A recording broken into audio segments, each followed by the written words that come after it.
Bueno, hay tres determinaciones que quiero que ustedes tomen en cuenta, que es la soledad, la solitariedad y la desolación espiritual, ¿cierto? Entonces, digamos la soledad. Ya nuestros psicólogos nos han expresado de una manera concreta, digamos, esta soledad como una expresión también voluntaria de la persona, ¿cierto? Es una manera en que nosotros buscamos esos espacios para compartir con nosotros mismos, porque hace parte de nuestra privacidad, ¿cierto? Privacidad, intimidad. Y eso es como la determinación de la soledad bajo los ámbitos, digamos, o dinámicas normales del ser humano. Tomarlo como, no a la ligera, como un espacio de sufrimiento, aunque puede haber sufrimiento, sino también como un espacio para superarnos a nosotros mismos y reflexionar, meditar, ¿cierto? Hacemos la diferencia con la solitariedad. La solitariedad no la elijo. Digamos que puedo pasar por un momento de duelo, se me ha muerto un ser querido, ¿cierto? Una separación. Nosotros en el Aló Jesucristo encontramos casos por teléfono y a nivel presencial en los que las personas nos hablan de un ser querido que han perdido, una separación, digamos que son dificultades que escuchamos a diario. Entonces, la persona que está en la soledad se encuentra solo, la persona que está en la solitariedad se encuentra solitaria, ¿sí? Digamos que no elige esto y busca o se esfuerza y su deseo es no estar solitario, pero es muy difícil. A veces también es inducido, ¿cierto? Digamos, la discriminación o la exclusión en la sociedad, el racismo, xenofobia, hay muchas expresiones. En Colombia no somos ajenos a esta experiencia, ¿cierto? Y por último, encontramos la desolación espiritual, término que se me venía olvidando ya. La desolación espiritual, digamos que hace como esa conexión que David y Ángela nos estaba haciendo, pero con la espiritualidad. Tenemos un regalo muy bonito que es Aló Jesucristo, porque Aló Jesucristo nos da la oportunidad de hacer esa conexión del ser como integral, una persona integral, en tanto es un ser con psiquis, es decir, es una digamos, el ente o la experiencia psicológica de la persona, pero también su dimensión espiritual. En Aló Jesucristo hacemos como la propuesta de hacer esa conexión, y por eso, como hablamos de soledad, de solitariedad y de desolación espiritual, ¿cierto? Entonces, ¿qué es la desolación espiritual? El momento de conflicto, de crisis que tenemos para con Dios. Creo que ustedes han vivido la experiencia de decir, oye, Dios me ha abandonado, Dios no me escucha, Dios no está conmigo, Dios no me quiere, Dios no me ama. Es como la etapa de rebeldía nuestra para con aquel que, aunque tenemos fe, sentimos que nos ha dejado a un lado. Creo que recuerdo las palabras del padre Salomón, que es un gran predicador, decía que Dios nunca se aleja de nosotros. Efectivamente, nunca se aleja de nosotros. Somos nosotros quienes nos alejamos de Él. En el caso de la desolación espiritual, como un ejercicio crítico de parte nuestra, en el que decimos, Dios, en ese momento de crisis que estoy enfrentando, no está para conmigo, ¿cierto?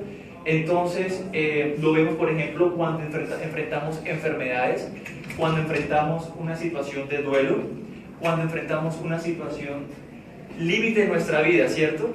Entonces nos encontramos desolados. ¿En dónde se presenta más esa desolación espiritual? En personas de fe. ¿Quiénes de ustedes tienen aquí fe en Dios? ¿Pueden alzar las manos? Sí. Todos, ¿cierto? Entonces, las personas de fe somos las que vivimos la experiencia de desolación espiritual, ¿cierto? Como personas de fe tenemos la experiencia de a veces sentirnos muy amados por Dios, pero abandonados totalmente por Él. ¿Quiénes aquí creen que Jesús es Dios? Yo. Bueno, alcen la mano. Ok. ¿Quiénes aquí creen que Jesús es hombre? Yo. Ok, perfecto. La iglesia le llamamos a esto la doble naturaleza de Jesús, ¿cierto? Pues ¿cómo les parece que Jesús es nuestro más vivo ejemplo de haber pasado por la experiencia de la soledad, la solitariedad y la desolación espiritual? Él también pasó por esa tercera experiencia, ¿cierto? Yo a ustedes no les pedí Biblia, creo que no les pedimos Biblia, pero yo sé que ustedes son personas muy digitales. No sé si la trajeron a nivel digital. Van a ubicarse en el Evangelio, primero en el Evangelio de Mateo. Bueno, perfecto.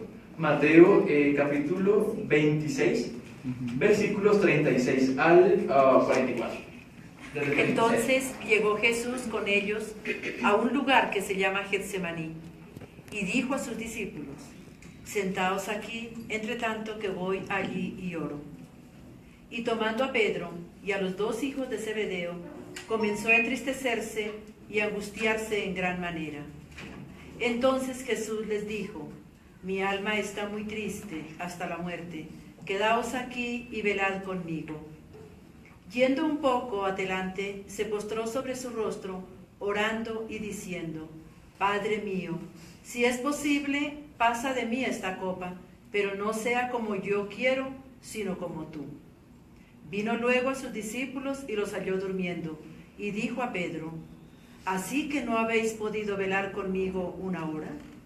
Velad y orad, para que no entren en tentación. El espíritu a la verdad está dispuesto, pero la carne es débil. Otra vez fue y oró por segunda vez, diciendo: Padre mío, si no puede pasar de mí esta copa, sin que yo la beba, hágase tu voluntad. Vino otra vez y los halló durmiendo, porque los ojos de ellos estaban cargados de sueño. Y dejándolos, se fue de nuevo y oró por tercera vez, diciendo las mismas palabras. Perfecto. Palabra de Dios. Ok. Como que encontramos una conexión con la soledad que nos decía David, ¿cierto? Entonces, ¿ustedes creen que Jesús ahí estaba solo o solitario? Solo, ¿cierto? ¿Solo por qué? Porque estaba rodeado de ¿quiénes? De los discípulos. De los discípulos. Pero él quiso tener un momento de reflexión, un momento de intimidad. A solas. A solas, ¿cierto? Digamos que la soledad la describimos aquí como el momento de privacidad, la intimidad de Jesús. ¿Para con quién? Para con el Padre. Con el Dios Padre, ¿cierto? Abad, en arameo Ab y en hebreo Abad, ¿cierto? Entonces ya luego tocaremos la conexión de por qué cuando decimos Padre es esa intimidad con Él, como cuando yo le digo: oiga chino, ¿cómo está? ¿Sí? Como esa conexión como coloquial, como muy del parcero, de confianza. Entonces es la soledad que tiene Jesús, pero con la oración. ¿Recuerdan ese pasaje? Yo soy biblista, pero soy malo para las citas bíblicas, es paradójico. Pero entonces es la conexión, digamos, cuando dice que cuando quieras orar, vete a un lugar. No sé si dice que como un cuarto, ¿no? Y está la oración de la excelencia, ¿no? El Padre Nuestro, ¿cierto? Que se dirige al Padre, digamos que en momento de oración, como un momento de intimidad para con Dios. Y bueno, David, me ubicas el otro texto, que es el Marcos capítulo 14, versículo 43 al 50. Bueno, todavía estaba hablando Jesús cuando de repente llegó Judas, uno de los 12. Lo acompañaba una turba armada con espadas y palos, enviada por los jefes de los sacerdotes, los maestros de la ley y los ancianos. El traidor les había dado esta contraseña: al que yo le di un beso, ese es, arréstenlo y llévenselo bien asegurado. Tan pronto como llegó, Judas se acercó a Jesús. Rabí, le dijo, y lo besó. Entonces los hombres prendieron a Jesús. Pero uno de los que estaba ahí desenfundó la espada y hirió al siervo del sumo sacerdote cortándole una oreja. ¿Acaso soy un bandido?, dijo Jesús, para que vengan con espadas y palos a arrestarme. Día tras día estaba con ustedes enseñándoles en el templo y no me prendieron, pero es preciso que se cumplan las escrituras. Entonces todos lo abandonaron y huyeron. Cierto joven que se cubría con solo una sábana iba siguiendo a Jesús. Lo detuvieron, pero él soltó la sábana y escapó desnudo. Palabra del Señor. Gloria a ti, Señor. Gloria al Señor. Porque es el Evangelio. Sí, Señor. Ok. Aquí Jesús estaba en soledad, solitariedad o en desolación espiritual. Solitariedad. ¿Por qué crees, compañera, que estaba en solitariedad? Pues porque lo obligaron a... ¿Lo Lo obligaron? sacaron de donde él estaba, ¿no? Entonces, Algo que no esperaba. Algo que no esperaba. Digamos que